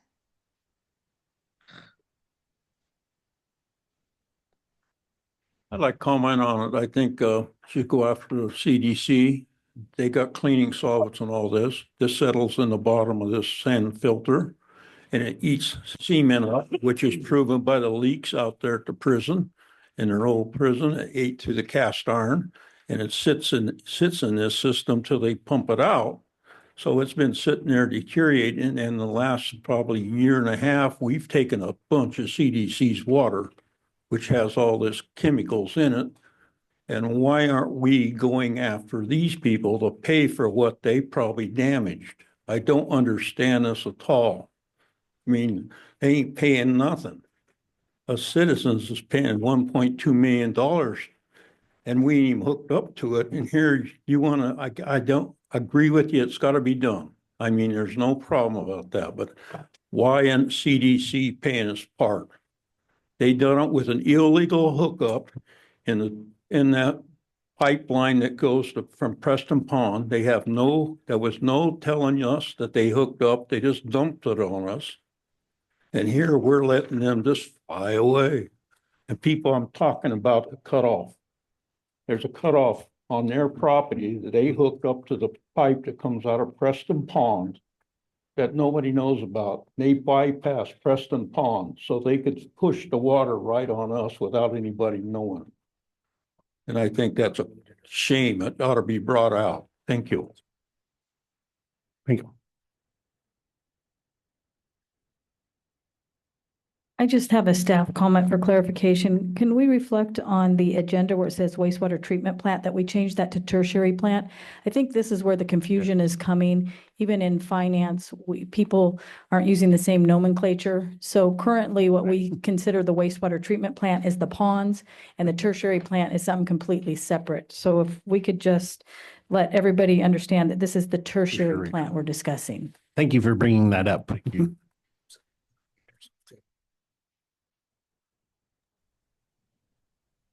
Can you hear me now, If you Janice? okay this, where's the money coming from Sewer. to pay for this? Sewer. It's gonna come Janice, from can the you hear sewer me? fund. No, from our sewer plant, the city sewer plant? A balance? Last we were looking at CIP and sewer funds. Yeah. I don't want to say anything bad, but all I gotta say is that legal? Because we're not hooked up to the treasury plant. I just want to know if that's legal to take my sewer money to pay for the treasury plant. Is that legal? I don't think it is, because you're taking public funds from us to pay for something that's in ARSA. It's ARSA deal. It's not the city. So all I can say is I hope you really look into that, because eventually somebody's gonna bring a lawsuit about this. Because I'm tired of paying my sewer bill and then they come here and they say they're gonna raise our sewer bill because they don't have enough money. And that money could be to fix our sewer lines that are broken, like the lady said. And you know, I could care less. I mean, I love the golf course, but I don't think that I should be paying for the golf course because I don't get any advantage out of it. So before you okay this money, I would look into it to make sure it's legal. Because it might not be legal to be taking sewer funds to pay for something that we are having, you know, that I don't use or it doesn't do me any good. So please look into that, because we're taking our sewer money, spending it over there, because our sewer plant is going to need more work and update, because the more houses you build, the bigger our sewer plant's going to have to be. So I just hope you look into that, because I don't think it's legal. Is what I've read about taking public funds to pay for something. How would you say it, for an industry? Like the golf course is like an industry. It makes money. You know, and I don't get any of that money, and none of these sewer people on this side of the creek, we don't get no benefit out of that. Thank you. Thank you, Andy. Any other public comment? Kathy wants to make a comment, and I just got one more thing to say, going to what Andy said. This is to hold us over. We're working on grants right now, which include redoing the infrastructure throughout this old part of town, redoing sewer mains, trust me, we're having meetings, we're talking about this, everybody, like we are trying to work towards getting grants from the state so that we can afford to make all of these upgrades and better spend your tax dollars. And this is just a part of that right here, because once we get new, you know, and repaired equipment, everything becomes more efficient and we don't spend as much money anymore. So this is all in the grand of things right here. You know, we are working towards all these other projects. So Kathy. Go ahead, Kathy. Good evening. Can you guys hear me okay? Yes. Yes. Good evening, council members. Yeah, I just wanted to say that, you know, we've been working on these projects for probably the last 4 months, and Justin has done his due diligence. We've also been in constant contact with the regional board, and we just submitted a 200-page annual report on Friday detailing the things that we're going to be doing that are proactive, not reactive. And that's the problem at this facility, is it's been reactive. They wait till something breaks, or like Justin's talking about these filters, there's cracks, nobody noticed those. And so he's gone in and done his due diligence, and there's several other projects, but again, it'll increase the lifespan of this facility and it'll give us enhanced operations. We've been in constant contact with Kenny at the regional board, and he's extremely pleased with our procedures and where we want to, our forecast and what we want to do in the future. And just when it comes to the sewer spill that we were talking about earlier tonight, you know, we're the city, we've worked with George on possibly getting a Vector truck so we can actually be there to reduce, you know, any kind of spill or health impact and clean the sewer lines, and then detect where there are problems with the laterals and notify the city so those can be dug up and fixed. So that has not been done. And again, that's a proactive. It's been a reactive. When you get a sewer spill, then you go, oh, okay, now we need to dig up this line. So we want to do that. And we've kind of detailed all this in the SSMP. So again, we've been really close contact with the regional board. In addition, we've also worked with West Yost because I'm very familiar with the tracer study. I'm very familiar with Title 22. And these things need to be done to get us in compliance with Title 22 so we can discharge. So that's an imperative part of this project is we're not going to be able to discharge or meet our Title 22, or for that matter, even complete the tracer study until we get these filters online. We have one. And so we can't actually do the tracer study with just one. So these things unfortunately should have brought to the city years ago in a capital improvement plan, which Justin and I have completed. And we're going to, move forward with that with the city, and the PLC is going to be the next thing. We have some other projects that need to be addressed, as well as the wastewater treatment plant, the headworks, things like that. So the fundings that you're giving us, you're getting projects, you're getting things completed, you're getting in compliance. And, we're not engineers that are just charging you $300 an hour to get these things done. We're actually operators working there on the ground, doing the work with contractors and getting the best value for you. And so that's why, you got the $3 million one, and then we come back with the 600,000. I mean, that's right there evidence that we're doing the cost savings for the city. We're doing the best thing we can. We treat your money like it's our money. And so Justin went out and literally got bids on every nut and bolt and everything when it came to this. And I praise him for that because he was looking at the city's best interest. And that's what we're doing with everything we're doing. We're looking at, trying to get this plant in compliance and stay in compliance so you guys don't have to Band-Aid this stuff. That's the problem. It's been Band-Aided and it's not working. And we're fine, and for years, and things have been broken and nobody told anybody about it. So now we're coming in and saying, okay, this is what needs to be fixed. And I think that we have a good team together working with the city and contractors. They're giving us good deals. And that's another thing, when you establish relationship with vendors and contractors, they'll be there for you. They know the situation. Telstar knows everything we've been doing. They've been working on our telemetry. They've been working on our SCADA system. We don't have to hire Joe Blow to come in there and explain everything to them. So it's just a symbiotic relationship, and the fact that this thing's going to work because everybody's working as a team. And we don't have to explain all this stuff to the board or any of that. And I feel really strong about our relationship with the regional board. They're backing us, they're supporting us. And I think that's effective communication, because if somebody's going to support you like that, it's going to help us all the way down the road. So that's my 2 cents. Thank you, Kathy. Thank you, Kathy. Justin, I have a question. This tracer study it's extremely important for us. Would you elaborate on that? Critically important. Yeah, so we have to complete this tracer study, or we're looking at $10,000 to $15,000 in fines daily, come irrigation season if we don't get this completed. We are at the end of this. We, are continuing to push forward to complete this tracer study. And this is just another big factor, an unfortunate hurdle that arose when I went to, take these things offline back in November and December and discover all these issues with it, on top of what happened during the irrigation season itself. So it's very, very important to do this Title 22. We cannot get by without it. It has to be done. And these are the steps. I think we're totally for this. The only scary part to me is, like has been brought up, is can we use the funds that we're trying to use to do this? Is there any way? I'm pretty sure if we go to CDCR, they will pay this. They've always been extremely helpful with the liner project. They were more than willing. I think they threw in $500,000 on that one, to reach out to them to see if they'll help. In the meantime, is there some sort of way, like, you can go to the bank and maybe get some sort of temporary loan in a different account? And then if we hopefully get the money from CDCR or whomever, they could go back to help pay that off. Or I got one. I'm not saying this is right, but the previous plant I came from paid for with our wastewater funds, a library. So I think it's legal. I'm not saying that's a good thing, but we bought a library with our wastewater treatment plant funds at the last city I was at. So I'm just trying to get that money, guys. Come on now, give me that money. Say, we want to give it to you. We just want to make sure it's coming from the right spot. Legal counsel, do you have any suggestions? We'd have to look at it and confirm. Yeah, Can we do this like quickly, not like a month or two? Tomorrow? Is it something you can maybe look in tomorrow and get back to us right away so we can get this ball rolling? Yeah.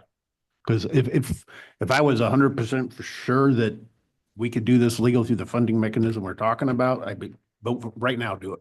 Well, we could vote on it Mr. Whit- pending confirmation from council. Yes, that's what I was, That saves us all the time, so we can say, I'll make a motion to approve funding of the sand filters, providing that the city attorney says that it is eligible for those funding. I just heard a motion. Does someone want to second it? I'll be happy to second that, yes. Have a first and a second. All in favor, say aye. Aye. Aye. I will Have it. say we have a special meeting tomorrow, so it may not happen tomorrow, but right You got after it. that. Just, yeah, Yes. thank you. Appreciate it. Sure. Thank you, Thanks, Council. Paul. Okay, now on to reports and communications from city attorney. None, preparing some items for the next council meeting, and we'll see everyone tomorrow at the special meeting. Okay, thank you. Reports and communications from city manager. I have none, but our finance manager would like to give you a very quick update. Hi there. Well, I just wanted to update everybody on a couple of things. One, George is very taken to the advice that we need to increase revenue for the city. As you saw from the graphs last time I was here, expenses have started to plateau out. It's revenue that's dropped that's really put us in a bad place. Constantly, we're exploring routes of revenue, and that leads us to have a lot of different things on our plates. I'm looking at things from developers or places we have yet to collect funds from previous years, to investigations on our TOT tax, to investigations on were certain funds treated in appropriate ways in past years.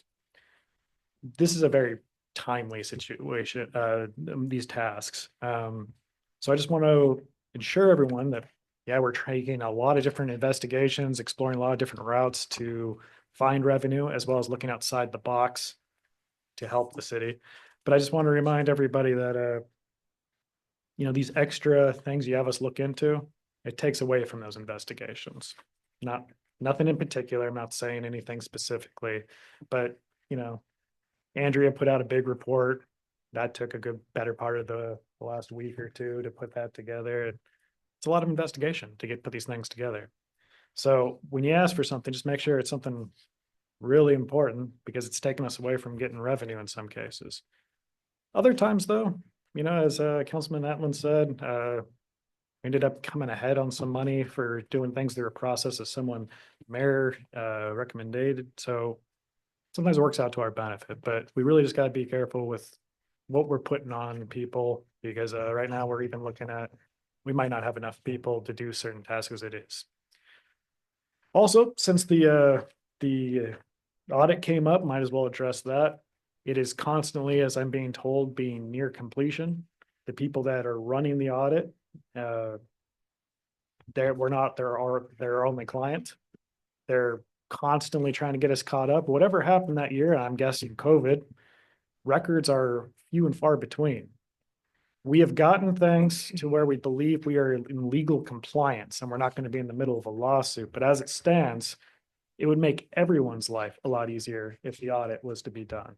No one here before you is trying to slow this audit down. Once it's over, it's done with, and I get to help make the next year's budget. We get to fix a lot of issues we have going on. Your council has been in full support of getting this audit done. George has given us all the resources we need to complete it, but ultimately, we're stuck with who we're contracted with. Now, one of my predecessors thinks that they might have contact to a former auditor that we had, and we'll be able to use them in future contracts, maybe. But as it stands, we're left to the mercy of who we're contracted with on that. Legally, there's not much of a way out of that at the moment. But we all want it, and everyone here has been very passionate about trying to get that done. And then beyond, reminding you all that we're working hard and money's spending. The last few meetings, there's been some big things passed on big expenses. But as the graphs I put on showed last meeting, despite these big spikes in spending, we've sort of plateaued on expenses. We don't have a huge percentage growth year over year of our expenses compared to last year. We're beneath the rate of inflation. It's revenue that we need to focus on and all means to generate it. And some of your departments, you know, like police and fire department, they bring the revenue through interesting sources like the strike team or teaching classes. And George is looking to what ways he can do it through retail tax and bringing foot traffic into the city to bring up money. But that's the real focus. And I want to let you know, we're not all about to go bankrupt by making this expenditure to just and get this work done. Everything's being met with, everyone's being talked to, experts being consulted, the money's going to be there. We just got to finish all the processes as they currently stand. Thank you. Thank you, Michael. Just a closing note, the Nexus study that has been in the works since 2021, hopefully will be done in the next couple of weeks. So we're just about there. Oh, good. Thank you. All right. With that said, we'll move on to council comments, committee reports, and future agenda items. We'll start with you, Council Member Allen. Just like to, we told, when the fire chief was here about Brickyard Road, wanted to see about annexing that property and which includes Brickyard Road. I don't know if there was any follow-up on that, but that's what we call the triangle. So if we annex in the triangle into the city, we get a nice piece of property on 88 and we get the Brickyard Road, which is what the fire chief really wants to get. So wanted to see about moving forward that. That's all I have. Councilmember Mitchell. I have nothing.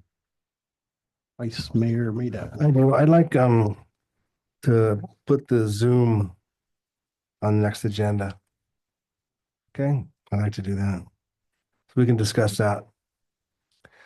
I do have a comment. It's going to sound like it's a statement. It doesn't mean to be. And I'm not trying to be negative Nanny here, but I just have to make a statement for myself. So you know where I stand on things, okay? That I ran for council with the goal of bringing respect back to city council and earn the respect of our citizens again. Let me express that I'm happy with working with the council members. It's not a personal thing.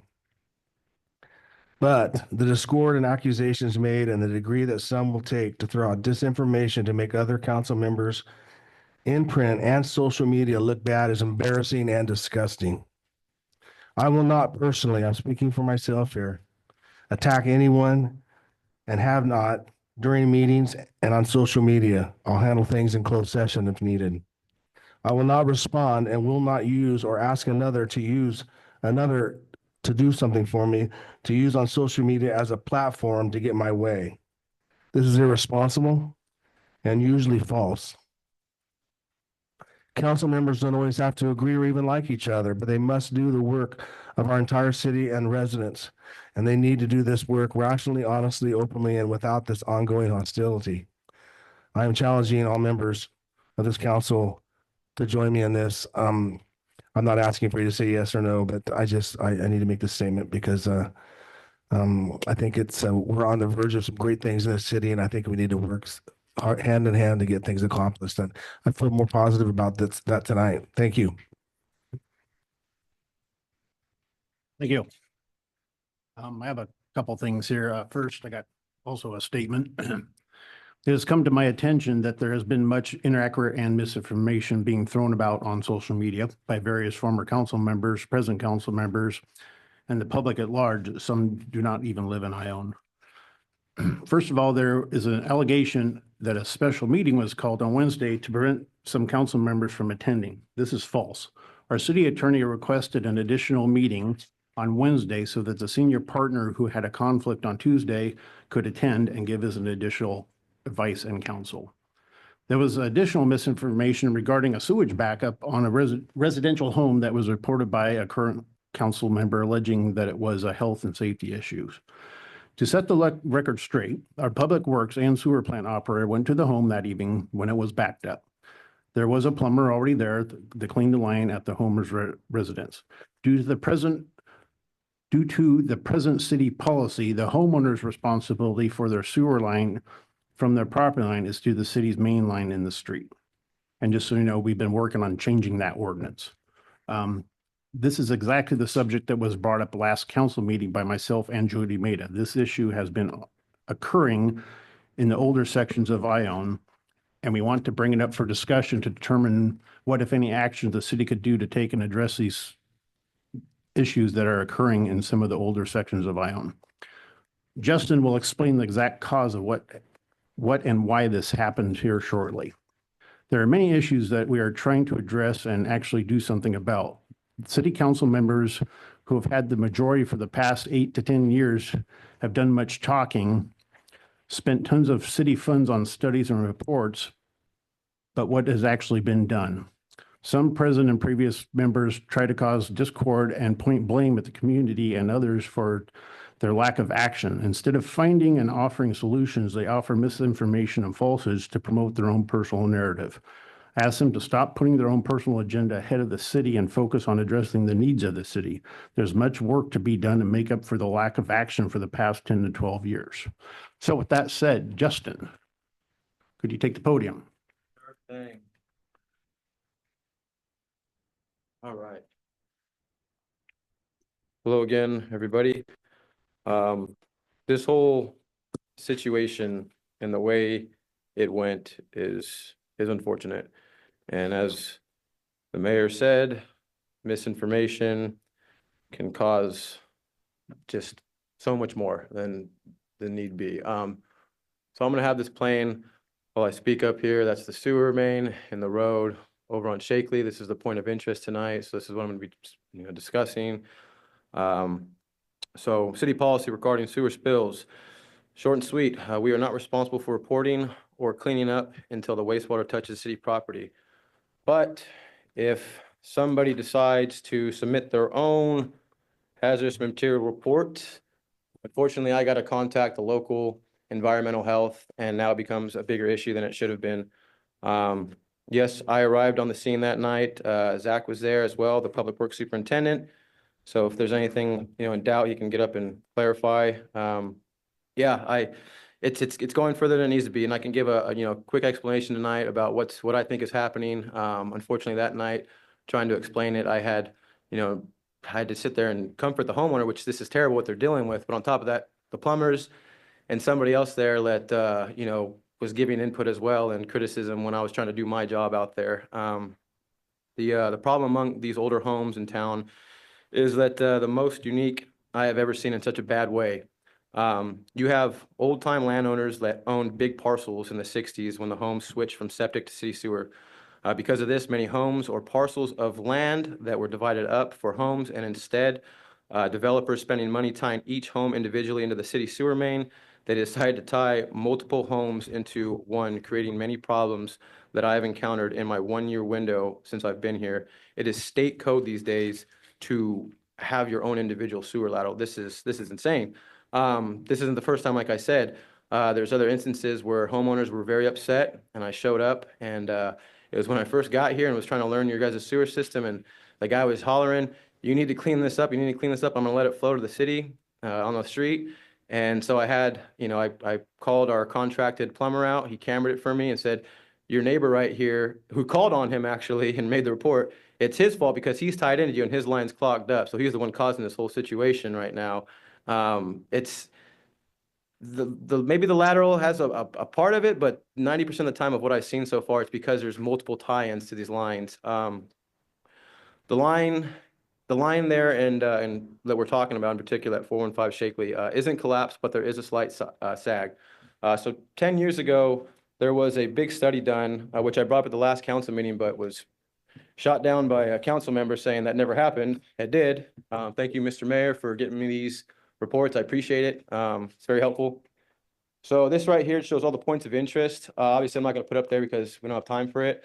But this shows throughout our old section of Ione, all the areas that have flaws in them. And that's, what we're now discussing. Vice Mayor and Stacy have been brought, Vice Mayor's like the first meeting he was here, he brought it up. He was like, "Hey, we got to do something about these laterals." So they're working on it. Like this is a point of interest. Let's see. We're going to take a look right now. I got to run to the back room and grab a whiteboard and bring it back out to do okay, Andrew's going to get it. So I'll keep going and killing time. Let's see. We're going to take a look at, so that's the next one on there. So that's all I got. We're going to take a look at it. And again, I'm not up here to be the bad guy. I'm just up here to do my job as your hired sewer manager. What are we looking at up there, Justin? It looks like a colonoscopy, but Yeah, so I'll be able to show you here on the whiteboard. There's 2 lines. Shakely is a very, very busy street. And there's 2 lines on Shakely running on opposite sides. Fences over. All right. Then can everybody see? Let me know if you need me to move around or something. Here we go. There's 413, 415, 417, 419. All the addresses right there. These were built in 1979, and 413 was tied in first. 415 unfortunately got the burden of the load because they're at the lowest point right here. So they wanted to gravity feed everything down. So even before 415 was built, 413 was already tied into this one going down, the lowest point. The 100-foot stretch all the way from 415 down to the sewer line. These are my sewer lines, one right here, one across the street. This is the gutter. This is how much of the sewer lateral goes over to or under the curb and into the sewer. It's not a far stretch, but it is a stretch. It's like 2 feet. And then let's see, we got 417, 419. 419 came in 85. I'd be curious to know if past residents, if anybody knows, and everybody here knows somebody. Ask somebody that lives over here if they've ever had sewer problems or somebody that used to live here prior. It should have been disclosed to the homeowner when she moved in there, when her and her husband bought the property. It's insane they didn't say anything about these backups. So from what I've seen in the past, you got all these lines intersecting and hitting right here. So what's happening when they're hitting right here with grease, wet wipes, they're a new thing these days, and tree roots. We can go back this direction because, like I said, it's her house that's the lowest point. It's all converging in there. Not a good thing. So what else is happening there? I would recommend for residents, if you have, I'm sorry if you're attached to a tree in your yard, take the tree out of your yard. It does no help with your sewer lateral. It just causes especially with a lot of grease and wet buildup. Let's see what else. So. can you show where the line of liability is, like as of currently? Yeah, okay, so again, it's in the code, you can find it online. This is all the city is responsible for right here. Goes all the way down and connects to our main. So that's why I have the video of our main on the screen right here showing that what the city is responsible for is flowing just fine. You don't see, any obstructions in it. You don't see cracks, you don't see sags, you don't see collapsed line. Shakely is a very busy road. If there was an issue like that, it would back up everywhere else too. There'd be multiple homes would be calling that line plugged up. There's no way that line, now that we know how low it is, the gentleman earlier said how low this is, there's no way it's shooting back up from our sewer main in the road back up the property. And I'm gonna get to what I got determined with this whole investigation of things, what I think is, the main cause here, besides everything running down there. So what we got, like a court case. All right, guys, back over this way. So right here is from the developer. Let's hold people that did this stuff, 50, 60 years more accountable than the current, folks, especially since, your council up there is actively working to change this even prior to this incident in particular. So 415, this is the permit for the developer, and it even states in the developer's permit that the system has become no responsibility on the city because it's a private and they signed it off that way. Backflow prevention valve to be installed. So what I'd look into as a homeowner is, was that backflow prevention valve ever installed? Because what's happening now is as her water is coming down 415 and you got all these other pipes intersecting, typically it happens in the morning. Turn the video off. Throw it out there, or it's happening to you in the evening when everyone's coming home and washing dishes, doing laundry and taking showers and flushing toilets. Boom, you're getting all this water coming down. Now, if you don't have a backflow prevention valve, that water is shooting back up towards your house and there's nothing there to stop it. So it's just going all the way up and spilling out. So that's kind of where I'm at with it. I've been speaking with the city manager and counseling as much as I can as far as, what I think the city should do in this scenario. This is a big deal, as far as taking on all these private laterals.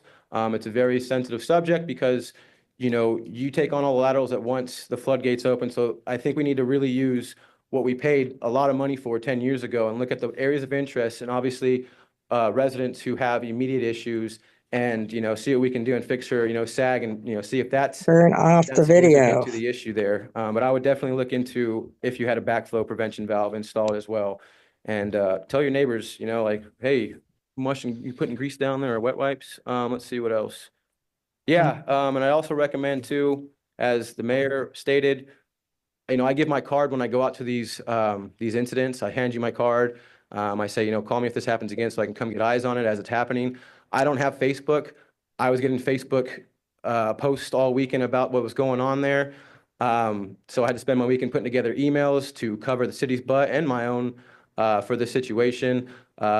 If it gets down to a storm drain, it becomes a very, very serious issue. And so just everybody, please be mindful and keep coming to these council meetings so you guys can keep up on like where things are at. And again, I hand my card out all the time. Please call me and so I can, do what I can on my part. So. I got a comment on that, seeing as you brought it up. So what you've just said is that the road is subsided under those sewer lines, which is a city problem, which the city needs to fix. Second thing is, you said that multiple tie-ins to a lateral, the city should never have allowed that. The building inspector should have caught that. So that's also a city problem. So in this case, not every single lateral in town, but in this case right here, and there may be others, this is a city caused this problem by not doing their job, and the city needs to fix it. There, no way should that have ever been allowed to happen. No way that should that have ever been signed off. So, and that's back in 79. So I'd like to see the city fix this ASAP. Councilman, I appreciate it's a lot of information in the comments.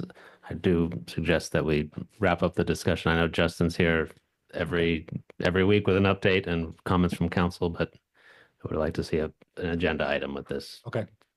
I'd like to put it on the next agenda. Okay. Public comment regarding reports now? Well, what No, just happened no, was, no. shouldn't have happened, but We shouldn't have been speaking the way we were, but we're going to put it on the agenda so We you'll get a wanted to- chance next You meeting. know, that's why a lot of you were here. So we wanted to get some answers from. I got it on my phone and a conversation with that guy. Oh, we'll bring it up at the next meeting. With that said, again, so on the next meeting, we're gonna try and change the ordinance. Put that on the agenda. And again, with part of this thing, I've heard this, and if we can confirm it, the chair of the planning commission should be removed because she was promoting how to start litigation with the city. And I would also put on the next council to possibly censor a city council member. And that's all I have. Can I get a motion to adjourn? Motion to adjourn. Second? I'll second. All in favor, say aye. Aye. Aye. Yeah, good night.